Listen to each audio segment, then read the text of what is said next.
এখনো ষড়যন্ত্র বন্ধ হয় না, ঠিক না বেঠিক? ষড়যন্ত্র আছে না নাই?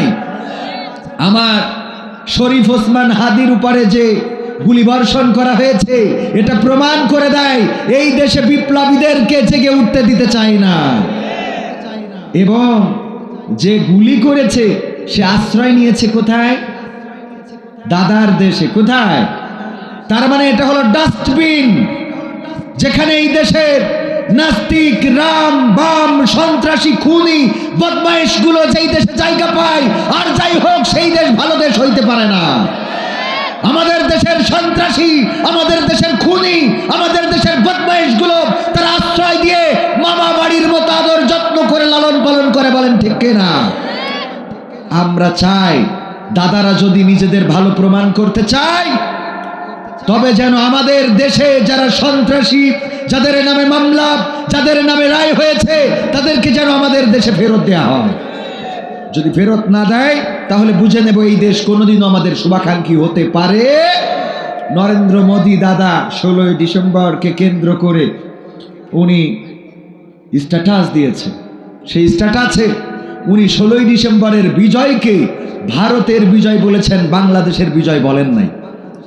যারা পেপার পত্রিকা পড়েন, নিয়মিত খোঁজ রাখেন, তারা এটা জানেন। তিনি বাংলাদেশের নাম উচ্চারণ করেন নাই।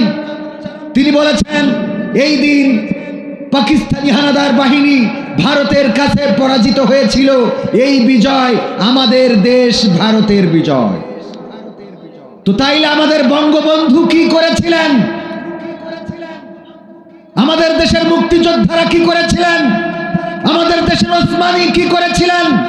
এত যে মুক্তিযোদ্ধার ভাতা নেই, এত যে শহীদ পরিবারকে আমরা মূল্যায়ন করি, তাদের রক্তের ফোঁটা কোথায় পড়েছিল? আজকে যদি আমাদের বিজয়ের ক্রেডিটটা ভারত নিয়ে নেয়, মনে করে নিতে হবে এখনো দেশ প্রকৃত স্বাধীন হয় নাই। ঠিক না বেঠে? সুতরাং জাতি সোচ্চার থাকতে হবে, সোচ্চার হতে হবে। আমার দেশের ধ্বজভঙ্গ নির্বাচন কমিশন ইতিপূর্বে আমরা দেখেছি, আর এরা হলো ধ্বজভঙ্গের সাথে সাথে মাজাও ভঙ্গ।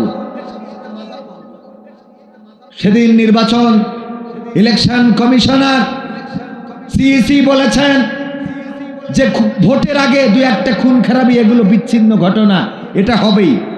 উনি আবার ধর্ম মন্ত্রণালয়ে চিঠি দিয়েছেন যে বাংলাদেশে ধর্মীয় মাহফিলগুলো নির্বাচন পর্যন্ত বন্ধ রাখা হোক। যেখানে খুন বন্ধ হচ্ছে না, যেখানে ধর্ষণ বন্ধ হচ্ছে না, যেখানে গুম বন্ধ হচ্ছে না, যেখানে 8 তলা ফ্ল্যাটের উপরে মা এবং মেয়ের ইজ্জতের নিরাপত্তা, জীবনের নিরাপত্তা দিতে ব্যর্থ হয়েছে, যেখানে বিপ্লবী জুলাই যোদ্ধা ওসমান হাদির জীবনের নিরাপত্তা দিতে ব্যর্থ হয়েছে, সেইখানে আবার তারা দাবি করে ধর্মীয় মাহফিল বন্ধ করতে হবে। এটা হলো ধর্মের দুশ্মন, দেশের দুশ্মন। এই নির্বাচন কমিশন বাংলাদেশে আমরা মানি না।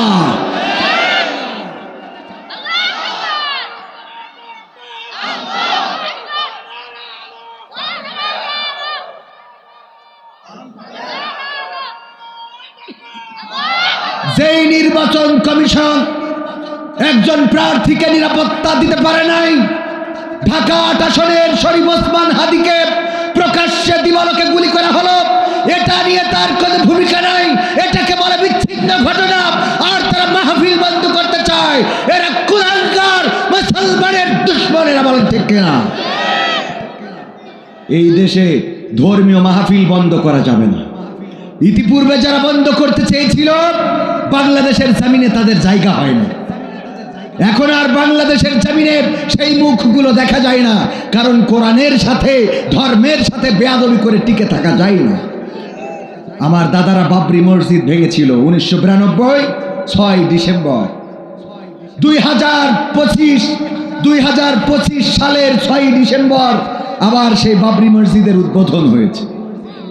শুধু উদ্বোধন হয় নাই, ভারতের মানুষেরা বাবরি মসজিদের প্রতি ভালোবাসার নিদর্শন হিসাবে গলায় করে, মাথায় করে, সাইকেলে করে, মোটর সাইকেলে করে ইট বয়ে এনে প্রমাণ করে দিয়েছে তোমরা মসজিদ ভেঙে দিতে পারো, এই পৃথিবীর জমিন থেকে, কিন্তু আমাদের কলিজা থেকে নয়। আমাদের অন্তর থেকে নয়, আমাদের অন্তর থেকে ধর্ম মুছে ফেলা যাবে না। আমাদের অন্তর থেকে আল্লাহ তার রাসূলের প্রতি ভালোবাসা মুছে ফেলা যাবে। সম্মানিত ভাইয়েরা, যারা এগুলো করতে চেয়েছে তাদের থেকে শিক্ষা নাও যে তাদের ফল কি হয়েছে। ঠিক না বেঠিক? তাদের ফলাফল দেখার দরকার ছিল না? এই মাহফিলে কোনো জায়গায় এমন হয়েছে মাহফিল করতে যে একজন গুলি খেয়ে মারা গেছে? মাহফিল কমিটি একজনকে গুলি করেছে, প্রার্থী গুলিবদ্ধ হয়েছে, নির্বাচন কমিশন বলে এটা বিচ্ছিন্ন ঘটনা। আবার ধর্ম মন্ত্রণালয়ে চিঠি দিয়েছে যে নির্বাচন পর্যন্ত মাহফিল, ধর্মীয় মাহফিল এগুলো বন্ধ করা হোক। যেই মাহফিল থেকে ধর্ষণ বন্ধের কথা হয়, যেই মাহফিল থেকে খুন বন্ধের কথা হয়, অপহরণ বন্ধের কথা হয়, পরকীয়া বন্ধের কথা হয়, যেই মাহফিলে মানুষের নৈতিক চরিত্র গঠনের জন্য উপদেশ দেওয়া হয়, যেই মাহফিলে আল্লাহর দেওয়া এই পৃথিবীর জমিনের শ্রেষ্ঠ গ্রন্থ আল কোরআনের আলোচনা করা হয়, যেই মাহফিল থেকে পৃথিবীর শ্রেষ্ঠ মহামানব হযরত মুহাম্মদ সাল্লাল্লাহু আলাইহি সাল্লামের জীবন নিয়ে আলোচনা করা হয়, সেই মাহফিলগুলো বন্ধ করতে চায়। ওরা কারা? কোত্থেকে আসে ওরা? ঠিক না বেঠিক? ওরা কারা? কোত্থেকে আসে ওরা? এই জাতিগোষ্ঠীকে হুঁশিয়ার করে দিয়ে বলতে চায়, এটা জুলাই বিপ্লবের পরের বাংলাদেশ। আমরা ৭১ করেছি, সেটার ক্রেডিট তো দাদারা নিয়ে যেতে চায়। ঠিক না বেঠিক? সেটার ক্রেডিট নিয়ে নিচ্ছে দাদারা। জুলাইয়ের ক্রেডিট দাদারা নিতে পারবে না, জুলাইয়ের ক্রেডিট রামবাম নিতে পারবে না। জুলাইয়ের আন্দোলনে যারা নেমেছিল তারাই বাংলাদেশের প্রকৃত দেশপ্রেমিক। বলেন ঠিক কিনা?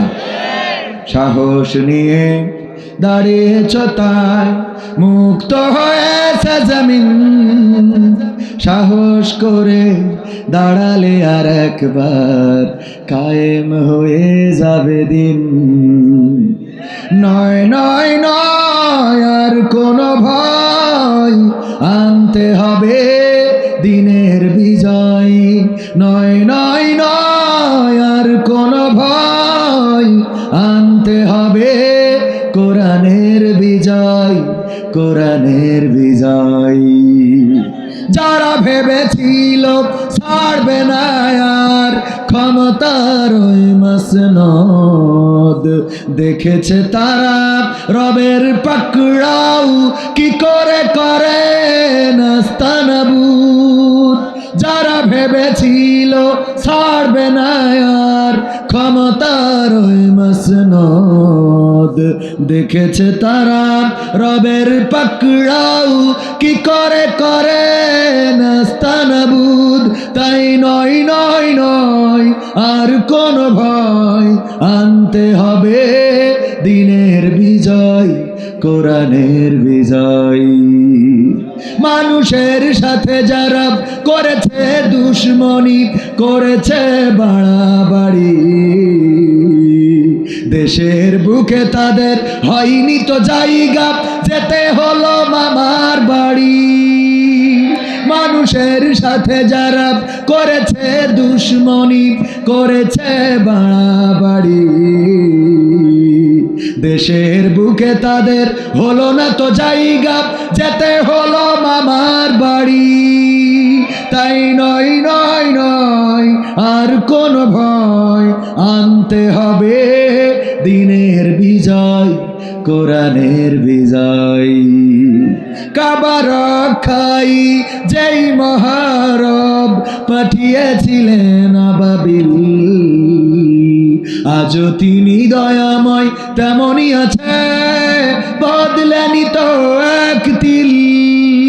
কাবা রক্ষাই যেই মহারব পাঠিয়েছিলেন আবাবিল, আজও তিনি দয়াময় তেমনই আছে, বদলেনি তো এক তিল।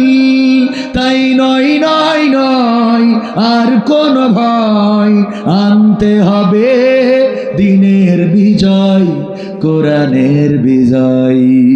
সাহস নিয়ে দাঁড়িয়েছ তাই মুক্ত হয়েছে জমিন, সাহস করে দাঁড়ালে আর একবার কায়েম হয়ে যাবে দিন। দিন কায়েম হবে না হবে না? সাহস করে আমরা দাঁড়িয়েছিলাম 1952-তে রাজপথে নেমেছিলাম ভাষার জন্যে। 21শে ফেব্রুয়ারি আমাদের বুকের উপরে গুলি চালানো হলো। সালাম, জব্বার, রফিক, শফিক, বরকত তারা শহীদ হয়ে গেল। পিছ ঢালা কালো পথ লাল করে প্রমাণ করে দিল আমরা বীর বাঙালি রক্ত দিতে কার্পণ্য করি না, কিন্তু মায়ের ভাষার অধিকার ছেড়ে দিতে জানি না। 1971-এ আমার বাংলাদেশের জনগণ রাজপথে নেমেছিল, লড়াই করেছিল কয় মাস? 9টা মাস রক্তক্ষয়ী সংঘর্ষ হলো। 26শে মার্চ থেকে শুরু করে 16ই ডিসেম্বর পর্যন্ত আমার বাংলাদেশের মানুষেরা রক্ত দিল, জীবন দিল, আমার মা বোনেরা ইজ্জত হারালো, এই বাংলাদেশ লুণ্ঠিত হলো। তারপরেও বাংলাদেশের জনগণ কুলে মুঠে মজুর তাঁতি যারা শ্রমিক শ্রেণীর ছিল, অন্য শ্রম পেশার মানুষগুলো রাজপথে নেমে তারা প্রমাণ করে দিয়েছিল রক্ত দেব, জীবন দেব, কিন্তু বাংলাদেশের মানচিত্রের এক কণা মাটি ছেড়ে দেব না।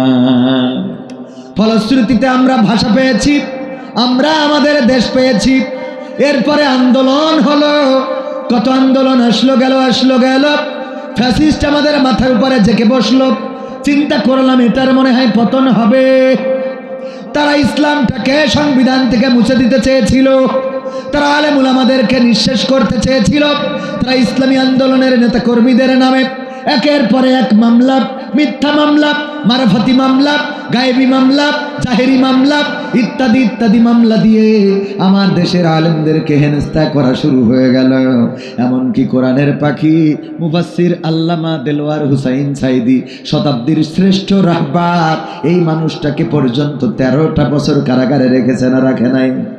13টা বছর কারাগারে রাখলো কোরআনের খাদেমদের, যারা ইসলামী আন্দোলনের নেতৃত্ব দিতে সক্ষম, তাদের বিরুদ্ধে ভুয়া অভিযোগ তুলে ফাঁসির কাস্টে ঝুলানো হলো। ওরা মনে করেছিল আমরা ইসলামকে শেষ করে দেব বাংলার জমিন থেকে, আমরা কোরআনের আন্দোলনকে মিটিয়ে দেব। কিন্তু আমার রব ওয়াদা করেছেন, ইউরিদুনা লিয়ুতফিউ নূরাল্লাহি বিআফওয়াহিহিম আল্লাহু মুতিম্মু নূরিহি ওয়ালাউ কারিহাল কাফিরুন। আমার আল্লাহ বলেছেন ওরা চাই ওই টাকলা মুরাদ, ওয়াকাসা সাপ, ওরা চাই, ফ্যাসিস্টরা চাই, কাফেররা চাই, তারা তাদের মুখের ফু দিয়ে দিনের আলোকে নির্বাপিত করে দেবে, কিন্তু আমি আল্লাহ আমার কোরআনের আলোকে প্রজ্বলিত করে রাখবো, যতই ওদের কলিজার মধ্যে জ্বালা পোড়া হোক না কেন। বলেন সুবহানাল্লাহ। দিনের আলো প্রজ্বলিত করে রাখবেন কে? আল্লাহ রাব্বুল আলামিন দিনের আলো প্রজ্বলিত রেখেছে না রাখে নাই? ইতিপূর্বে ইসলামী আন্দোলনের নেতৃত্ব দিয়েছে মাওলানা, কিন্তু এখন যিনি নেতৃত্ব দিচ্ছেন তিনি মাওলানা নন, তিনি মুফতি নন, তিনি মুহাদ্দিস নন, তিনি তেমন কোন মাদ্রাসায় পড়া ছাত্র নন, তিনি হলেন একজন ডাক্তার। আল্লাহ প্রমাণ করে দিলেন তোমরা মাওলানাদের মেরে ফেলবা, কিন্তু ডাক্তাররা এসে নেতৃত্ব দিয়ে দেশকে সামনের দিকে এগিয়ে নিয়ে যাবে ইনশাআল্লাহ। এটা করেছেন কে? আল্লাহ রাব্বুল আলামিন করেছেন।